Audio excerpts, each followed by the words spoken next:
Hi YouTube, this is Joe Calton with Calton Cutlery. You can find us on the web, caltoncutlery.com.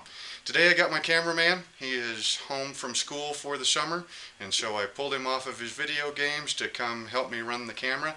This is a video that's been on my to-do list for a while, but I need a cameraman for this because we're going to be all over the shop today. We're going to be fitting a handle to this full tang 8-inch chef. The other day I had a young knife maker come over and say that he was having a hard time with his full tang handles, getting them lined up, getting the shoulders lined up right, getting the inside of the scales flat, and just some basic fit and finish, making them look nice. So that reminded me I needed to get this video done. So what I have here is an 8-inch chef out of 1095. And it is machine finished down to about a 280 grit or so. What I like to do is rough grind them, finish grind them, put the base finish on, and then fit the handles up. That way if the knife gets dinged or it hits some sandpaper and it gets all scratched up, then I'm not wasting time. So this has got the base finish on it. Then we'll go ahead and fit up the handle. Then once I see where the handle, where the scales end on the tang, then I'll go ahead and mark that, and then I'll be able to round off the spine, get up in here underneath the choil, I guess you would call it, finish out the blade, put my mark on it and everything, and then install the handle, and it just seems to go fairly smoothly like that. My wood, you can buy lots of fancy woods from the knife supply houses. And pay for your wood by the block, which is generally a 1-inch thick by 1.5 by say 5-inch piece of wood. Typically I get most of my wood, what I call semi-exotics, at one of the woodworkers supply houses just across the border in Colorado, because I can buy it by the board foot, and then not only is it cheaper that way, but if I've got a special knife and I want an extra fancy piece of wood on it, then I can pick whatever area in that board has got the best grain for that particular knife. Today we're just doing plain Jane old lace wood. It's been a while since I made a handle in lace wood, so that's what we're going to do. So the first thing is to make sure that your board will fit underneath the drill press. Okay, for this operation right here, what we're going to do is we're going to drill the holes for the fasteners first, and then index everything else off of those holes for the fasteners. All right. That way we know that when we split it, everything will stay lined up. Okay, so what I've got here is a letter F drill bit, which is 0.257 inch diameter, and I'm going to be using a 1/4 inch pin stock right over here. Okay, so we drill the hole slightly over the 1/4 inch pin stock so that the pin stock will slip down into the board real easy. So what we'll do here is we'll go ahead and line the blade up onto the block so that we've got plenty of material around the tang, plenty up here, and then a little bit to trim off right here so that we can just work up there to where we get a nice fit. So I just use a spring clamp there to hold it in place, and we got the old safety glasses. I clamp it up and just kind of with thumb pressure hold the blade up against the wood just until the drill bit gets started.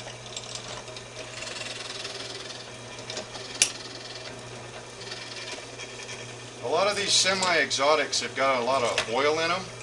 So make sure when you're drilling your hole, you go in a little bit, pull it up to clear the chips. Now once that pin is in place, now this will stay, in relation. So I take the clamp off, and then I'll just hold it for the second one.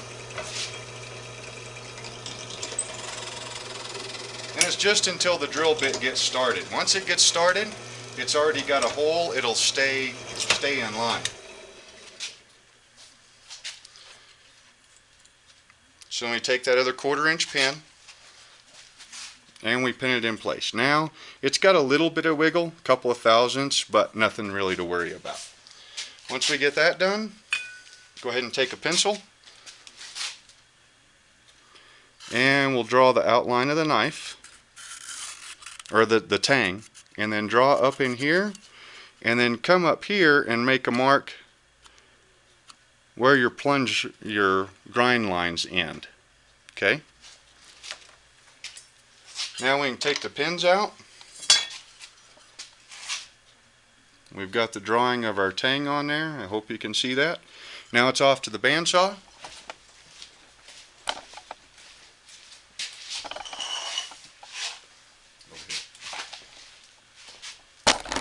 Now for this I just used the portaband, and I've got I believe it's a 10-14 tooth per inch blade.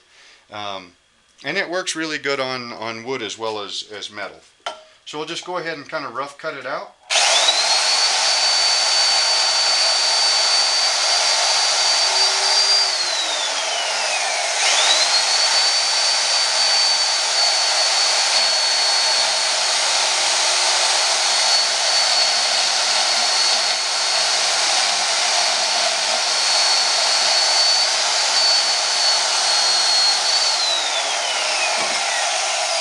Okay, so now we have our block drilled and cut out roughly to shape. I mean, it really doesn't, we're going to go ahead and grind this after installation, so this extra little bit of wood really isn't going to matter.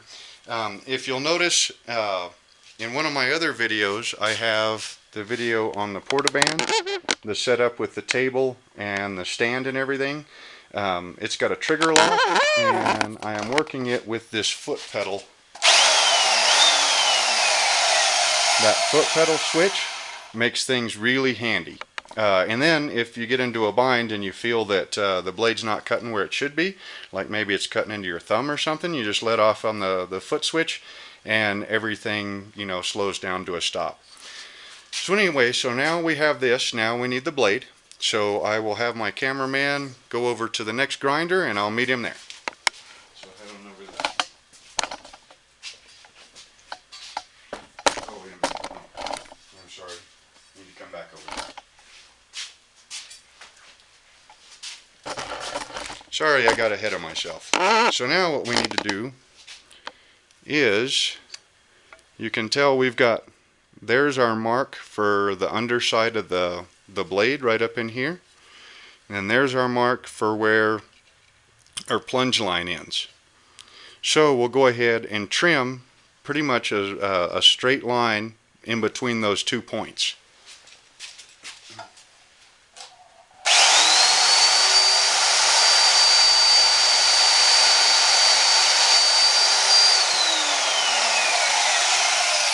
Now when we put the blade back on, you can see we're still just a hair over. You can't see that plunge line yet. So we're going to go ahead and fix that on the 4x36 belt grinder.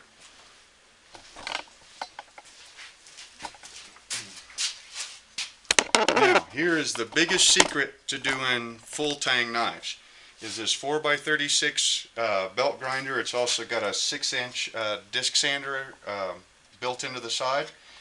Not just the grinder itself, but the foot switch. Okay, more on that once we get to flatten the inside of the handle scales. Okay, so all we need to do is just trim this face of the wood back so that we can see that plunge line. So we just pop the blade off.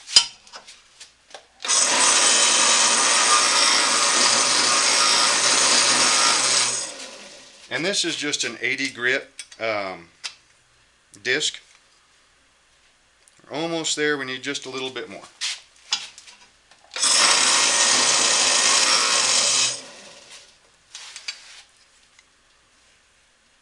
Okay, so we're a little bit on the shallow side back here, but you can see the plunge line over the handle material now.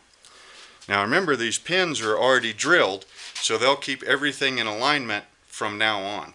So now what we want to do is go ahead, that's an 80 grit finish, which isn't going to be nice enough. So what we're going to do is turn on the 220, or turn on a 2x72 with a 220 grit belt and smooth up that face right there.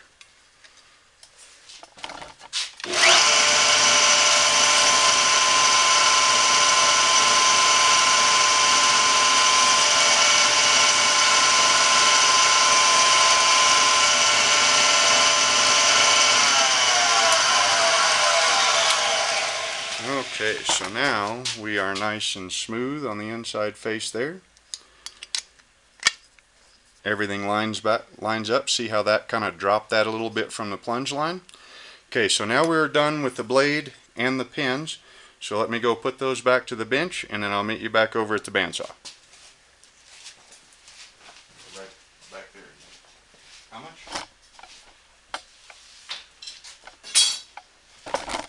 15 minutes. 15 minutes, that's plenty. Okay, so now what we got to do is split this into two pieces, one for each side. I'm not so good at cutting a straight line or hammering a straight nail, which is why I'm not a carpenter, but for this it'll work fine. Alright, so we just line it up, get it kind of lined up there, and then split it in half.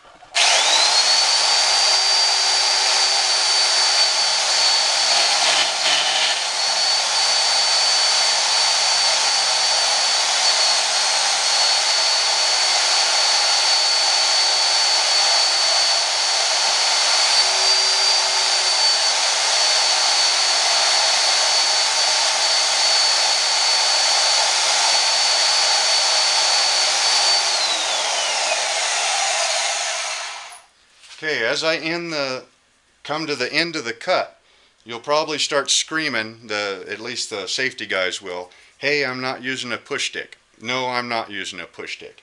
The foot switch takes away an awful lot of that risk because you can stop that at any time. You don't have to, reach over and grab it.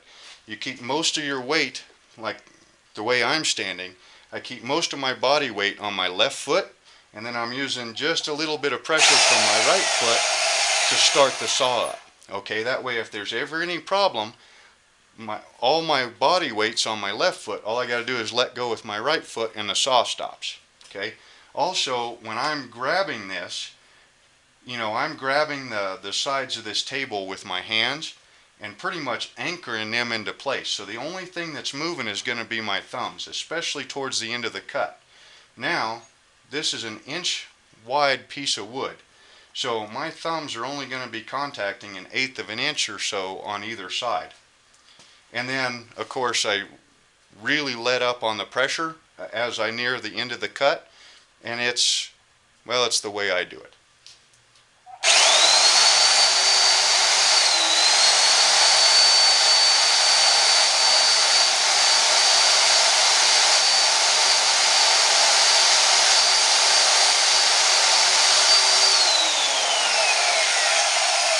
Okay, so now we have the handle material split in half. Okay, so I'm going to keep holding on to it like this and then go back over to the 4x36.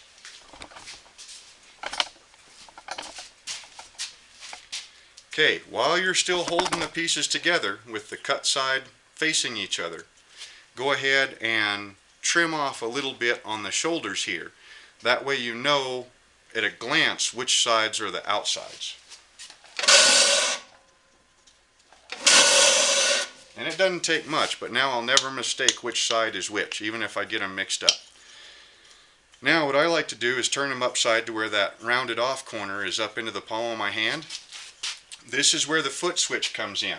If you turn a belt on and try to flatten a piece of material, one corner or one side or one edge of that wood will always contact the belt before the rest of the wood will. So when you do that, you'll always end up with getting this part flat, but this part isn't. And then you'll end up with gaps. The foot switch lets you put the whole piece flat on the belt. So it's all in contact at the same time. Then you put some downwards pressure, then you start the belt.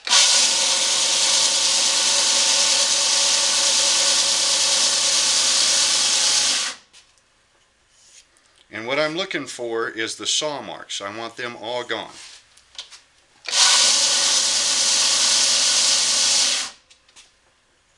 That looks pretty good on that one. Do the other one.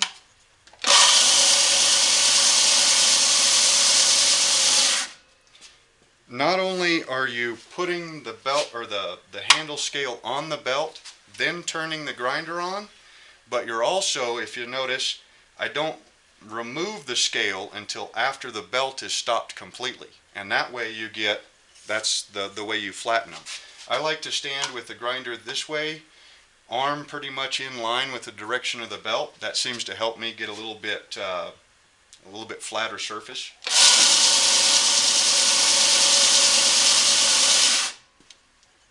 Okay, now we're pretty flat. We can hold it up to the light. Yeah, the light's pretty much right behind me. My cameraman did an amazing job. And see, there's no gaps. It's not perfect, but it's close. Okay, now that we know, we'll probably take another couple of thousandths off the inside of each one of these, but now we know where we can bring our shoulders into. So right now these shoulders are going to be way too thick for that handle. So we need to bring these shoulders in, because once we do the glue up, we'll never be able to get up in here and finish this as well as what we can now. So now we'll go ahead and sand that down on the I think that's an 80 grit belt on the 4x36. Then clean them up on the 220, knock off the edges, and then go back to the bench.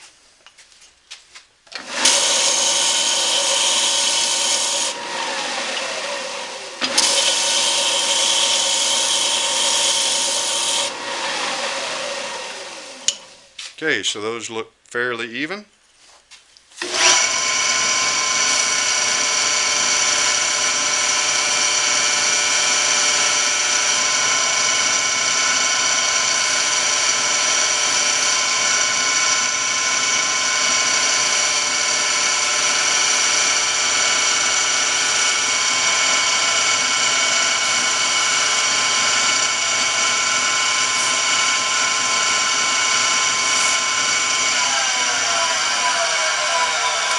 Okay, so I sand these shoulders right here in direction with the grain of the wood, and then just come up and knock that sharp edge off either side.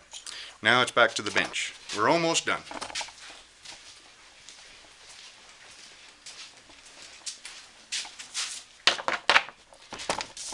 Okay, that last couple of thousandths that we're going to need to take off to make sure that they're nice and flat, I do with a piece of 80 grit sandpaper on a piece of ceramic tile.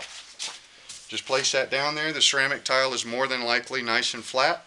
The sandpaper is nice and flat, so it'll leave us a nice flat finish. And then I just rub it back and forth a couple of times. That 80 grit will also rough up the inside of the scales. And give the epoxy something to grab a hold of. So now I can hold these together, look up at the light, and there is absolutely no gaps. So everything's nice and flat.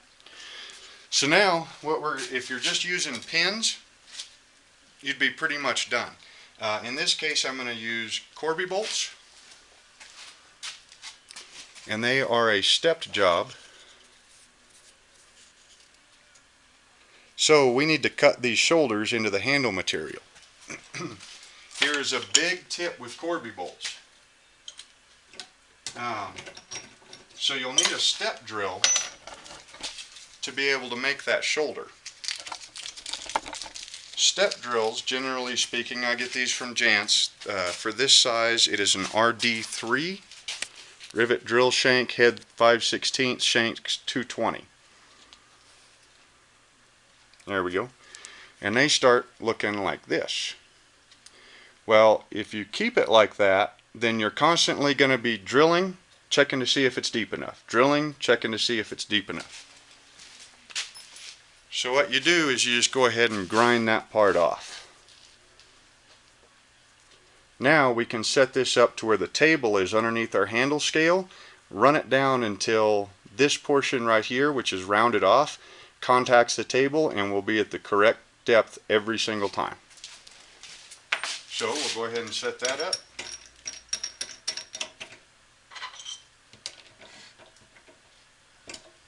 Big time saver and saves on handle material.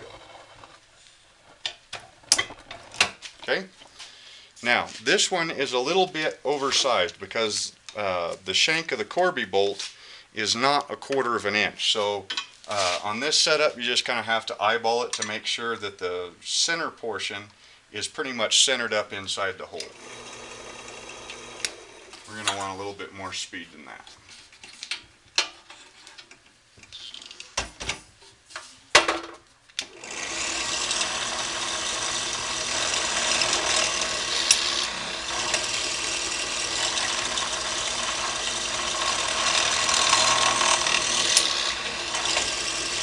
There's one.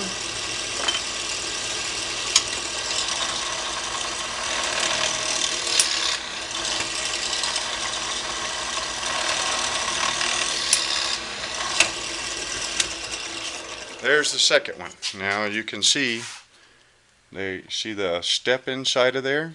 It's at the absolute perfect depth because we set that when I set up the rivet drill.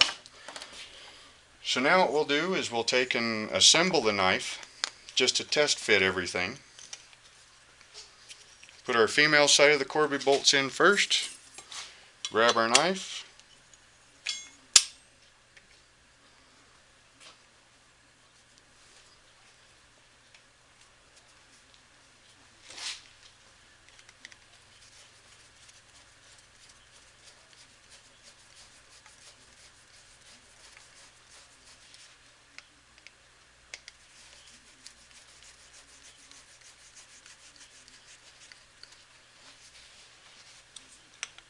And we just want these snugged up. You don't want to go too tight because you'll strip the threads on the Corby bolts. But as you can see, the shoulders are lined up pretty dang close. I mean, within a couple of thousandths. There will be no gaps in between. I mean, as long as your blade stock is fairly flat, there'll be no gaps in between there. So now what we'll do, now this is the handles fit up. Okay, so it's ready to do the glue up. So I can go ahead and put this in the pile with the rest of them. A couple of them over there. And then, so I'll finish all those handles up to this point, then come back, finish out, finish the blade finishes, round the spines off, because now I know exactly where to finish rounding the spine off. From there on. From here back, I want it nice and square. From here up, I want it nice and rounded so that it's nice and easy on your hand. So anyway, so I'll finish this up and then finish the rest of the batch, get them caught up to this one, and then do the glue up with G-Flex epoxy. And just use the tension from the Corby bolts, because you want it, if you squeeze it too tight, then you squeeze all your epoxy out. You have to just snug them up so that there's room for the epoxy to be in between the wood and the tang. But anyway, that is the quick and dirty way to fit up a full tang handle with some scales from basically lumber instead of the knife blocks. If you're starting off with scales instead of blocks, then you do pretty much the same thing, only you wouldn't have to split it. Anyway, I hope you guys enjoyed this, and we'll see you next time.